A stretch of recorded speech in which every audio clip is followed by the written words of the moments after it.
If you don't propose by Friday, I'm taking his offer, she said about her ex. I replied, let me buy the ring first. Then I changed the locks and packed her things while she was meeting her ex to turn him down. She came home to boxes and a note. Seems there are no offers anymore. Hey viewers, before we move on to the video, please make sure to subscribe to the channel and hit the like button if you want to see more stories like this. Thanks. The garlic was sizzling in the pan, releasing that warm, nutty aroma that always felt like the official scent of our home. Her home, too, for the last 3 years. I was making her favorite, chicken piccata with extra capers, the way she'd raved about after our first anniversary dinner. A bottle of the nice Pinot Grigio she liked was breathing on the counter. It wasn't a special occasion. That was the point. I wanted it to be a Tuesday special occasion, the kind that says, I love our ordinary life, and I love you in the middle of it. My phone buzzed with a calendar reminder I'd set months ago. Book surprise weekend, Blue Ridge Cabins? I smiled.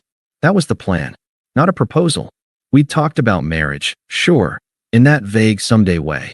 I was saving, she was building her career. It felt like a team effort. A cabin weekend, with hiking and no cell service, was my next move. A reminder that us was the main event, not just a prelude to some bigger production.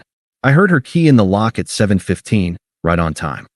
Something smells amazing, she called out, her voice bright. My heart did its usual, stupid little lift. I was wiping my hands on a towel, turning to greet her, the words, welcome home, stranger, on my lips. They died there. She breezed in, but not towards me for a kiss. She dropped her leather tote onto the sofa with a definitive thud, kicked off her heels with more force than necessary, and stood there in the middle of our living room, facing me. She was still in her work blouse and skirt, but her posture was all wrong. It was rigid, expectant, not the soft, tired slump of someone coming home. This was the posture of someone walking into a meeting they intended to dominate. We need to talk, she said. Her voice had lost its bright edge. It was calm, chillingly level. Okay, everything all right? I asked, the towel forgotten in my hands. I made piccata. This is more important than dinner. She took a breath, as if steeling herself to deliver a difficult but necessary performance review. Mark is back in the city. A cold trickle started in my stomach.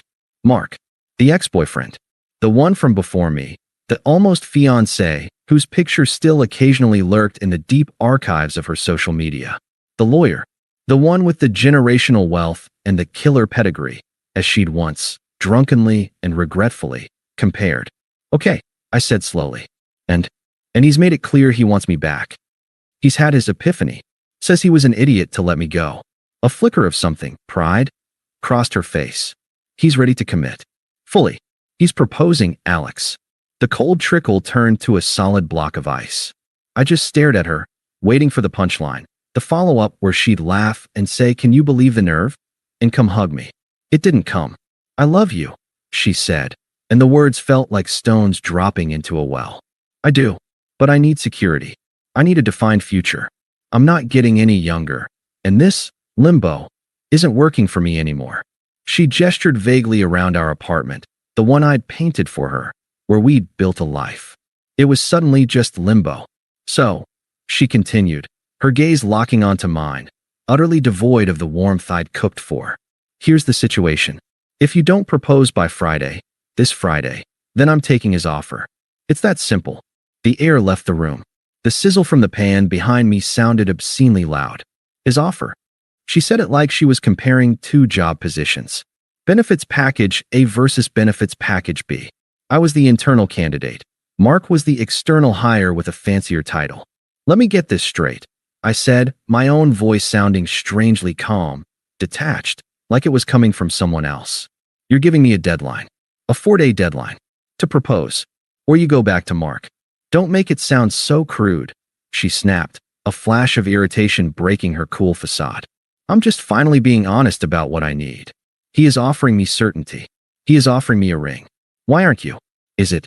She paused, tilting her head, and the next words were delivered with surgical precision. Is it because you're not sure about me? Is that what this waiting has been about? And there it was.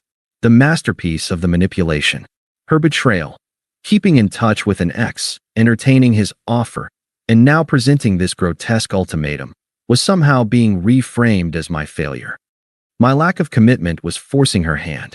The chicken piccata, the saved cabin money, the 3 years of showing up, all of it was being entered into evidence as proof of my hesitation. I looked at her, really looked. At the woman I thought I knew. I saw no panic, no grief, no fear of losing me. I saw the smug calculation of someone who believed they held all the cards. She thought she'd forced my hand. She thought the fear of losing her to Mark would make me drop to one knee right there in the kitchen. The ice in my core didn't melt. It crystallized, forming a clear, hard lens through which I saw everything with perfect, terrible clarity. This wasn't love. This was a transaction. And I had just been informed I was in a bidding war I never agreed to enter. The confusion and pain were there, screaming in the back of my head, but something louder and quieter overpowered them. A profound, settling silence. The silence of a decision being made. I didn't yell. I didn't beg. I didn't ask how she could do this. I simply looked at the woman issuing the ultimatum, and the last flicker of warmth I felt for her guttered and died. She misread my silence.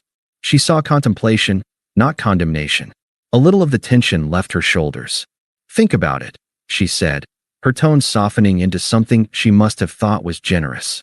"You have until Friday. I'm meeting Mark for drinks Thursday night to officially turn him down.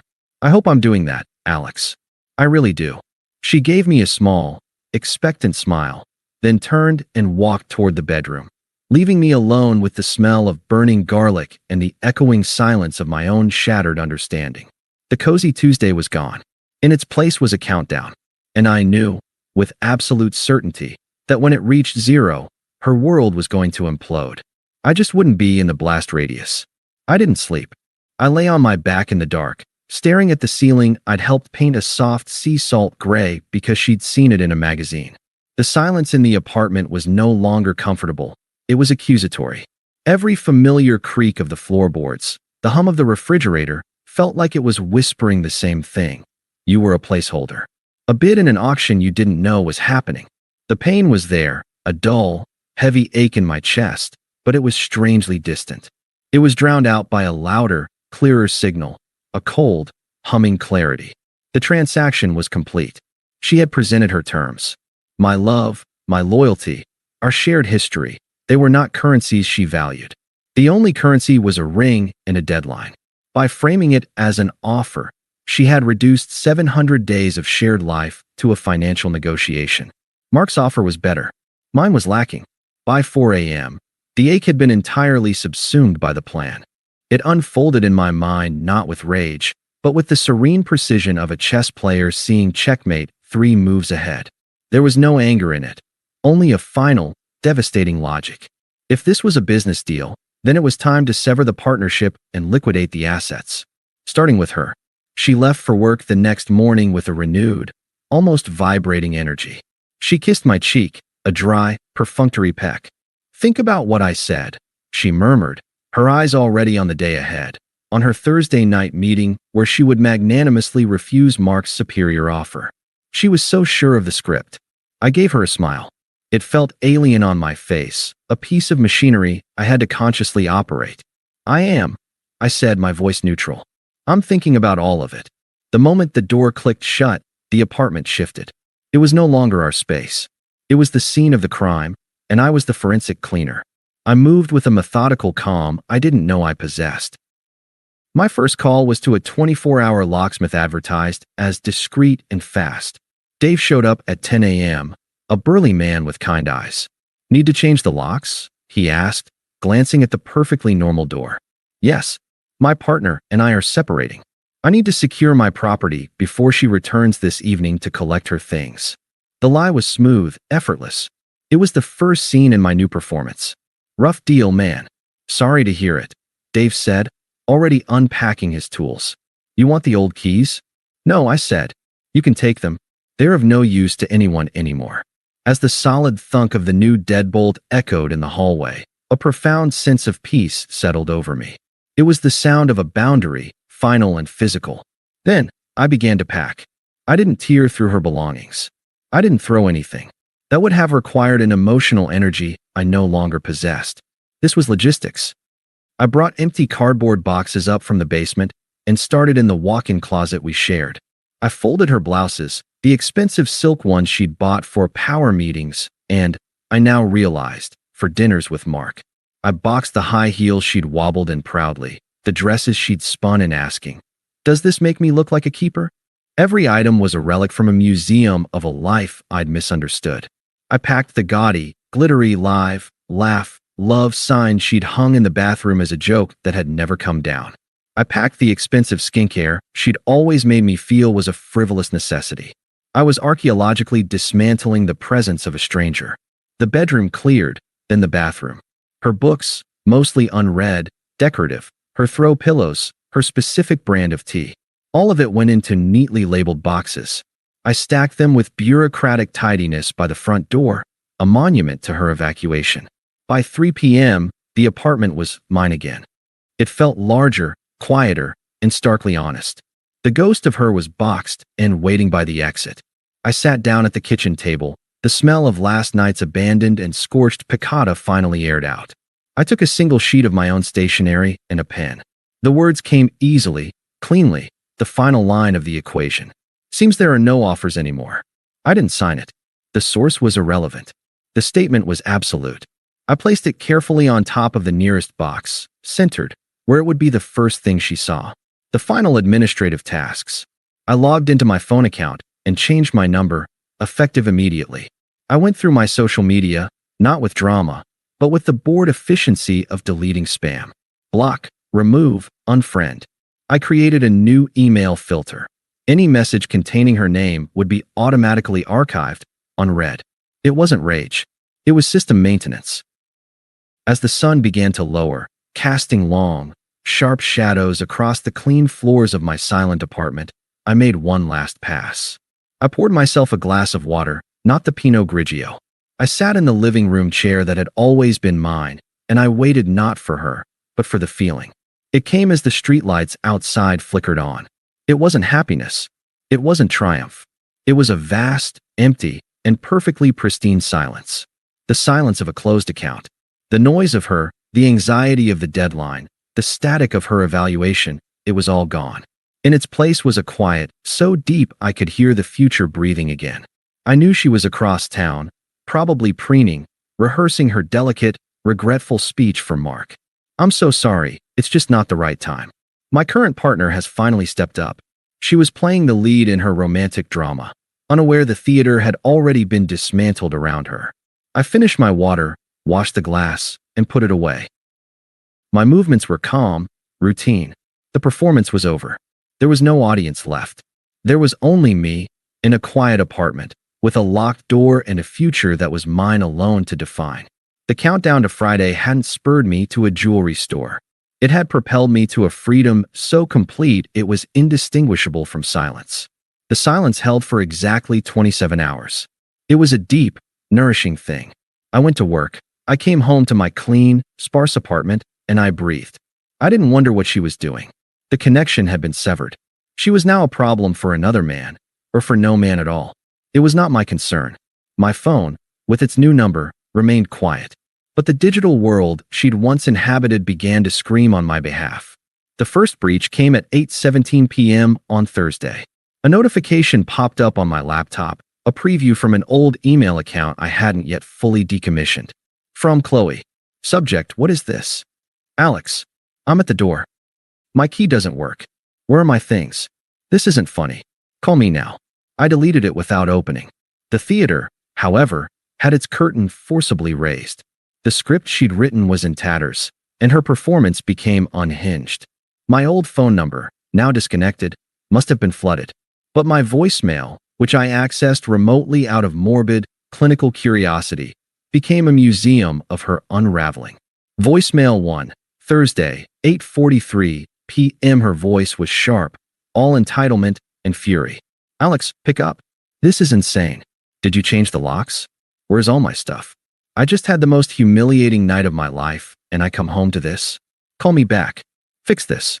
A clatter, like a phone being juggled. Now, voicemail 2, Thursday, 11:02 p.m. The fury was bleeding into panic. The crisp professional tone was gone, replaced by a warbling confusion. Okay. I'm at my sister's. I don't understand. What did you do? Mark. Mark was a total jerk. He laughed at me.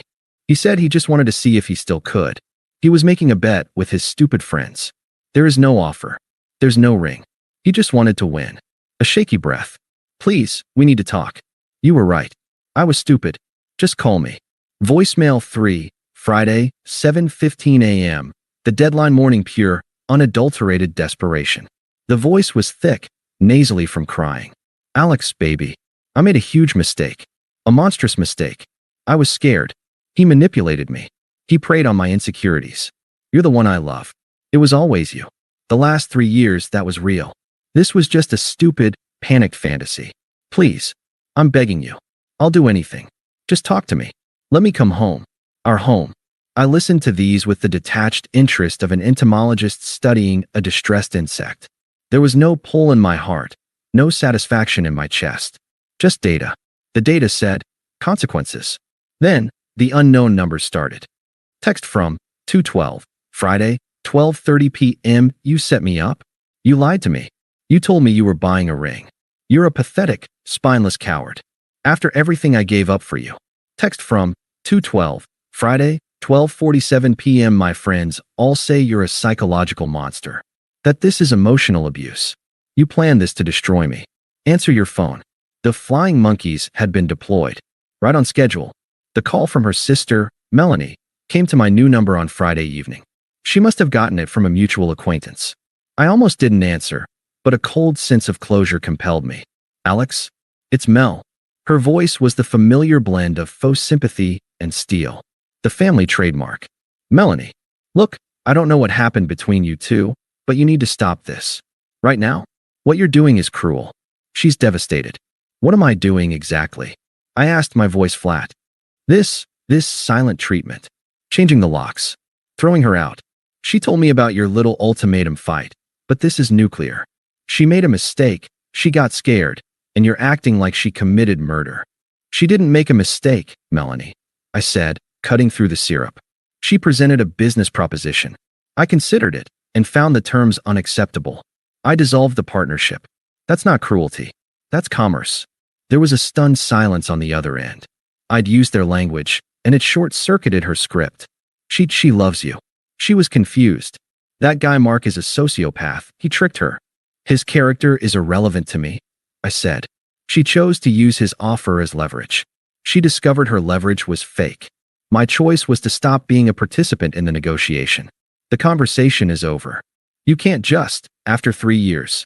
You owe her at least a conversation. She's staying on my couch, Alex. She's a mess. Her voice rose, the sympathy vanishing, revealing the core of familial anger. I owe her nothing, I said, the finality in my tone absolute. And her current housing situation is the direct result of the choice she made when she had a home. Goodbye, Melanie. I ended the call and blocked the number. The interaction was bracing, like a splash of cold water. It confirmed everything. Her support system was a chorus of enablers, reframing her transactional betrayal as a simple mistake for which I was being unforgivably punitive. The final voicemail came late Friday night. It was the masterpiece. All pretense of love, regret, or victimhood was burned away. This was the raw, entitled ID I had always sensed but never seen. Voicemail 4, Friday, 11:59 p.m. The voice was a guttural snarl, ragged with tears and venom. You think you're so smart. You think you won. You're a nobody. A boring, predictable nobody with a quiet life in a stupid apartment. Mark was right about you. He said you were a placeholder. A comfortable chair to sit in until something better came along. And you know what? He was right. I was settling for you. I was giving you a chance to be more, and you failed. You failed so spectacularly you couldn't even be a man and face me. You just ran and hid like a little boy. You will die alone in that apartment, and no one will care. I hope you're happy with your win. You've won a life of nothing. There was a crashing sound, then a muffled sob that quickly morphed into a shriek of pure rage before the call disconnected. I saved that one, not out of pain, but as a reference document. A receipt. This was the authentic product, stripped of all packaging. The love, the future, the partnership, it had all been the packaging. This snarling, spiteful creature on the recording was what I had actually been building a life with. I listened to it once, then closed the laptop. The silence in my apartment welcomed me back, deeper and more complete than before. The drama was outside now, rattling the windows of other people's lives. The countdown to Friday was over. She had taken her offer and found it was worthless. My peace was no longer just the absence of noise. It was the presence of a profound, unshakable truth. I had not run. I had not hidden. I had simply looked at the terms of the deal and walked away from the table. And now, listening to the echoes of the chaos I'd left behind, I felt the first genuine smile in days touch my lips. It was the smile of a man who had finally heard the quiet and found it was all he ever wanted. 3 months of silence is a powerful thing. It isn't empty, it's constructive. I filled mine with the gym, with finally reading the books on my shelf, with learning how to make more than just piccata. I'd reconnected with friends I'd gently sidelined during the wee years. My apartment, once a stage for a performance, was now simply a home. The boxes by the door were a distant memory, donated to a charity pickup a week after I'd stacked them. I'd kept nothing. The Saturday farmers market was my new ritual. Qley had always hated it. The crowds, the hippie vibes, the lack of air conditioning. For me, it was a weekly immersion in uncomplicated life. The smell of ripe peaches and fresh bread, the cheerful noise, the simple commerce of goods for cash. No hidden emotional contracts. I was at the coffee cart with my friend Jamie, a college buddy I'd rekindled with. We were debating the merits of sourdough versus rye, holding our cups, soaking in the morning sun. I was relaxed, laughing at one of his terrible puns. I looked well, rested, healthy, present. I felt the stare before I saw her. A familiar, prickling intensity cutting through the crowd's benign buzz. My eyes tracked to the source. Qley stood by a stall selling candles, 10 yards away. She looked like a photograph left in the rain. Her hair, usually sleek, was pulled into a messy bun, strands escaping. She wore sunglasses, but even from a distance, I could see the tension in her jaw, the sharp slope of her shoulders. She wore yesterday's jeans and a faded sweatshirt I didn't recognize. The vibrant, curated woman who issued ultimatums was gone, replaced by someone thinner, harder, bleached by stress. Our eyes met. She flinched, as if my gaze was a physical touch. I held it for a second, my expression not changing, then deliberately turned back to Jamie, finishing our conversation. I didn't hurry it. I gave her the full, excruciating minute of watching me exist happily without her. "I've got a situation at 10 o'clock, I said to Jamie, my voice low and even. "Give me 5. "The ex," he murmured, following my subtle glance. "The ghost," I corrected. "I'll be right back." As I turned, she was already weaving through the crowd toward me, a determined, desperate energy in her movement. She stopped a few feet away, close enough that I could see the fine lines of fatigue around her mouth, the chip in her nail polish. "Alex." My name was a plea and an accusation all at once. "Qley." I nodded. My tone was the same one I'd used with a vaguely familiar colleague. "Can we, please just talk? For 5 minutes. Not here. Somewhere. Please." Her words tumbled out, rehearsed and frantic. She clutched a reusable market bag like a lifeline. "I've been through hell. Absolute hell. Mark, he was a con man. A liar. He ghosted me after that night. I lost my deposit on my new place because of the drama. I've been on my sister's couch, and I see now. I see what I had. What I threw away." I listened, my hands in my pockets, my posture relaxed. I let the silence after her speech hang in the air between us, filled with the market's cheerful sounds. "There's nothing to talk about, Qley," I said, my voice devoid of warmth or ice. "It was simply factual. Don't say that. You loved me. We had 3 years. Her voice hitched, threatening tears. The performance was back, but the stage was gone, and her costume was frayed. I was stupid and scared, and he manipulated me. This punishment, it doesn't fit the crime. "It's not punishment," I said, cutting her off cleanly. "It's consequence. You presented me with a business decision. I made one. The moment you issued that ultimatum, you terminated our relationship. Everything after that was just administrative. I've moved on." She blinked, the tears now spilling over, smudging under her sunglasses. "Moved on? To this?" She gestured vaguely at the market, at my casual clothes, as if my peace was a pitiful consolation prize. "You're just alone." "I'm at peace," I corrected. "What you're going through with Mark, your housing situation, Those are the consequences of the choice you made with him. They have nothing to do with me. She took a step closer, her scent different now. Cheap laundry detergent instead of her old perfume. You lied to me. You said you were buying a ring. For the first time, a faint, humorless smile touched my lips. And you said you were meeting him to turn him down. It seems we were both being strategic. You were right about one thing that night, though. She looked at me, a flicker of hope in her wet eyes. What? We did want different things. I held her gaze, my own clear and unwavering. You wanted a winning bid. You wanted to be chosen in a competition. I wanted a partner. It seems we both got what we wanted in the end. I have my peace. You have your clarity. The hope in her eyes shattered into pure, impotent rage. The mask dissolved completely, revealing the raw nerve I'd heard on that final voicemail. You arrogant bastard, she hissed, her voice low and venomous. You think this makes you noble? It makes you a coward. You couldn't even fight for me. I didn't rise to it. I simply watched her, as one watches a dangerous animal behind glass. There was nothing to fight for, Qley.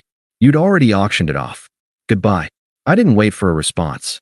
I turned my back on her, on the trembling anger, the ruined makeup, the whole sad, shrunken figure of her. I walked the 10 yards back to the coffee cart where Jamie waited, aware of her stare burning into my back. Everything okay? Jamie asked, his brow furrowed. Everything's fine, I said, and my voice was light, meant. I took a sip of my coffee. You were right about the rye. It's better for the pastrami sandwich I'm going to make later. As we turned to walk deeper into the market, I felt it. Not a pang, not a shadow of the old love or the old hurt. I felt nothing. A complete and utter nullity where she was concerned.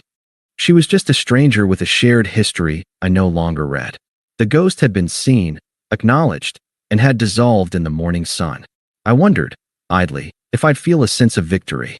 But as we laughed at another of Jamie's jokes, the smell of fresh basil and baking bread wrapping around us, I realized victory implies a contest.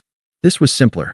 I had just walked away from a game I never wanted to play, into a life that was authentically, quietly, and completely my own. And I didn't think about her again for the rest of the day. Thanks for watching. Make sure to subscribe to the channel and hit the like button. What do you think about this story? Share it in the comments.